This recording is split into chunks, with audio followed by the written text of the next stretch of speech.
Hi, I'm Adam Stephensen from SSW TV, and I'm here at Ignite on the Gold Coast.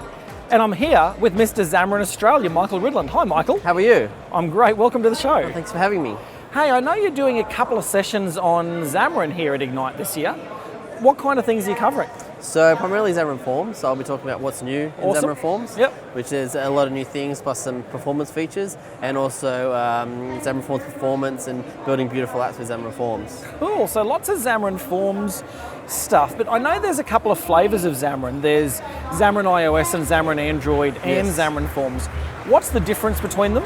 So Xamarin iOS and Xamarin Android, which is Xamarin traditional as they Yep. say, it's very close to the native UI. When you do an Xamarin traditional project, you program the UI in iOS and then you program the UI in Android. So you've got two UIs. Okay. You can have a common library in C#. Yep. And then you've got to actually program those two UIs. But you're building two separate UIs that are both very close to the native Yes. UIs. Okay. But you have a shared business logic. Whereas Okay. Xamarin Forms actually uses XAML, if you know XAML, if you've done your Yep. WPF before. Yep. And it allows you to actually define the UI in a common library that you can use on all platforms. Okay, so with Xamarin Forms, I get to build one UI, and then Yes. so I build one UI in XAML, and then it'll render that out to both an Android and an iOS Yes. interface. Yes. Okay, that's and pretty cool. Mac and the UWP as well. So Okay. it supports a lot of platforms. Excellent. Okay, that's really cool. So you're talking about what's new in Xamarin Forms.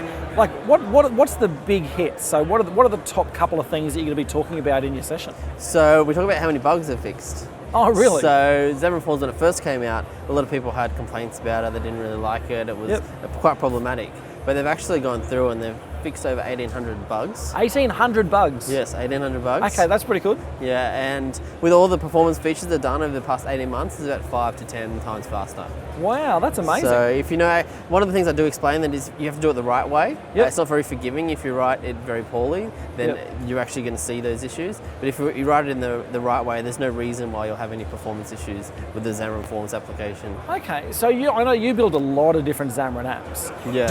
Are you finding that you're sometimes working with the Xamarin iOS and Xamarin Android and sometimes with Xamarin Forms? Yeah. Or are you mainly working with Xamarin Forms? We mainly work with the new releases that Yep. have come out. It's just so much better than it used to be.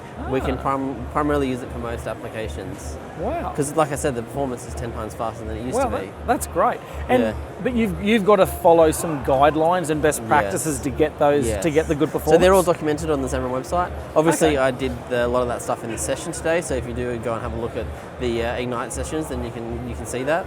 Okay, awesome. That's really exciting.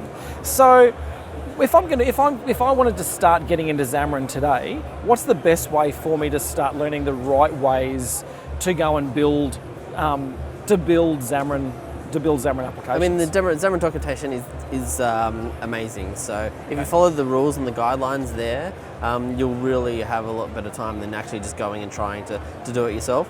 I think people get into trouble where they just go and do a file new project Yep. and then actually do a bit of research and a bit of reading before they get into it.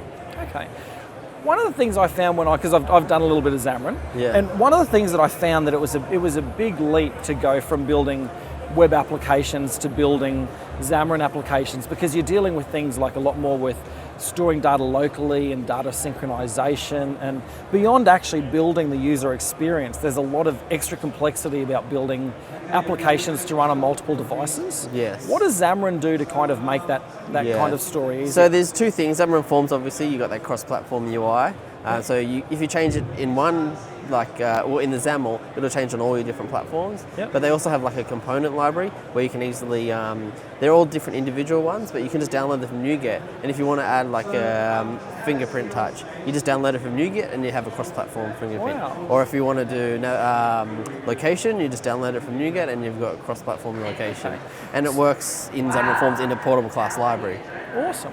So if you had to give everyone out there who's watching this a couple of tips for the things that you found hard that you had to jump over, that would save them some time? What are those couple of tips that you'd give someone starting out? I would recommend looking at the plugins. Recommend looking at the features of Xamarin Forms which are actually related to performance. So there's things like the cell recycling and the data template selector. When you actually combine all those things that Xamarin have released, then your app's going to work a lot better. Okay, awesome. That's great. Look, thank you very much for joining us on That's all right. SSW TV. Thanks for having me. And I'm looking forward to checking out your sessions from Ignite on the website. Yeah, it sounds good. Excellent. And thank you for joining us on SSW TV. Thank you.